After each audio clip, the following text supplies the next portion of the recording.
Today we will introduce the football field grass, the non-fielding one and the fielding one.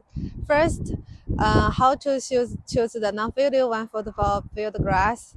First, if your field is a small one, it is suitable for the non-fielding one. Generally, the yarn height is about 20 mm to 30 mm. Why we call it non-fielding artificial grass?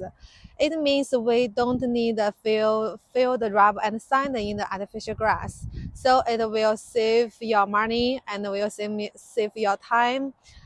So will lower your cost for the whole football field.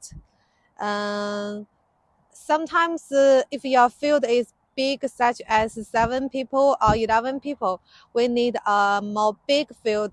So we need to choose the artificial grass. It is need fielding grass. Fielding grass means you need infill the rubbles and sand in it.